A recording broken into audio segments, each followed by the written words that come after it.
Welcome to Fx-Fooball Explain. In this video we will discuss how could Chelsea spend so much in the summer transfer. New owner Todd Bailey has sanctioned a record-breaking transfer window which could yet see Chelsea break through the £400 million barrier by tonight's deadline. When financial fair play rules mean clubs cannot make massive losses, it is unsurprising that some supporters cannot see how Chelsea can do what they are doing. But the reality is that football economics and real economics are not the same thing. Not even close. And that allows Chelsea to spend, and still not be in danger of falling foul of the regulations.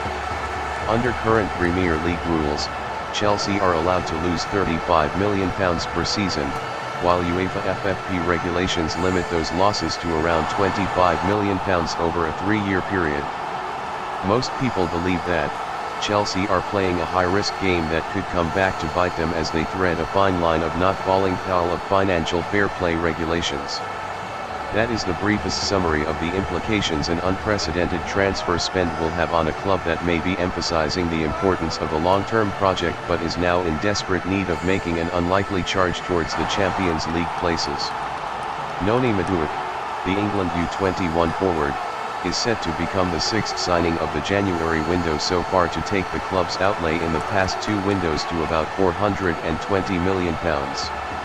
And they are expected to continue splurging, with a holding midfielder and supplementary right-back still on the wish list.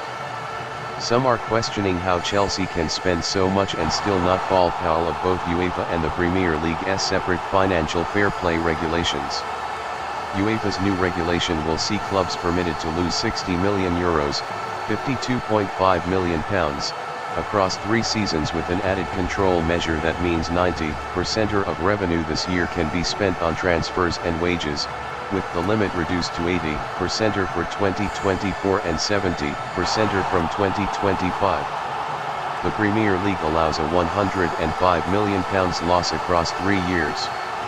Chelsea's solution has been to offer the new players lengthy contracts, led by Mykhailo Mudryk agreeing an 8.5-year deal. They are spreading the repayment of fees, a process known as amortization, to stay below the threshold of UEFA's spending rules and the Premier League's more relaxed version.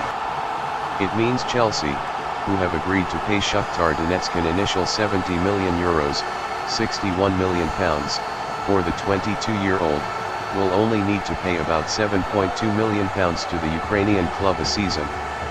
Similar will happen with defender Benoit Badiashile and Monaco, a £32 million fee and 7.5-year contract, Marc Cucurella and Brighton, £55 million, 6 years, and Wesley Fofana and Leicester, £70 million, 7 years. But spreading repayments so thinly, as leading sports lawyer David Diaz, from the Baker McKenzie firm puts it, is a big bet.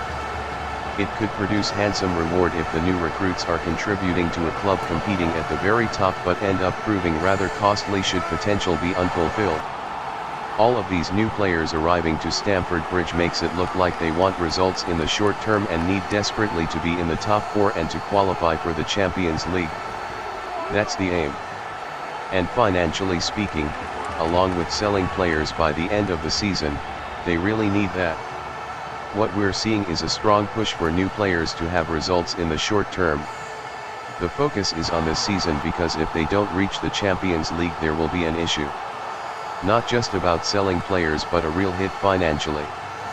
Beyond FFP there is another reason that the long contracts make sense: rivals will find it harder to buy Chelsea's most valued assets.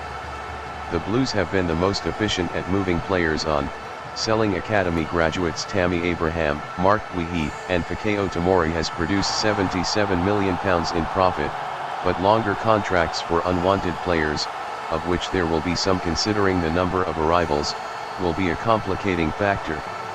I won't say prevent because it is not impossible, but it makes it more difficult for clubs to poach and take those players. It will be great if the player delivers, but if that's not the case they will have issues because there are commitments for 5 more years on players not performing at the level expected initially.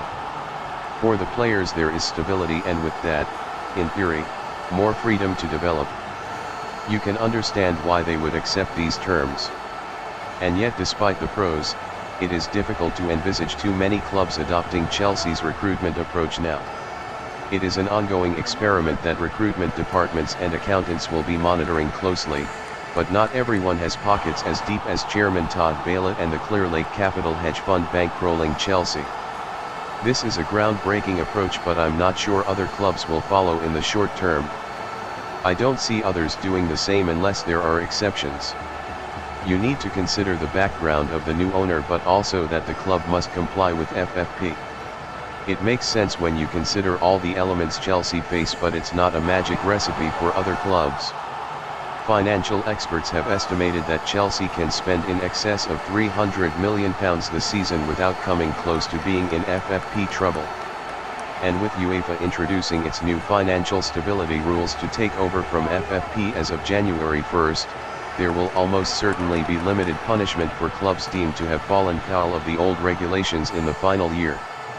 Thanks for watching. Don't forget to subscribe.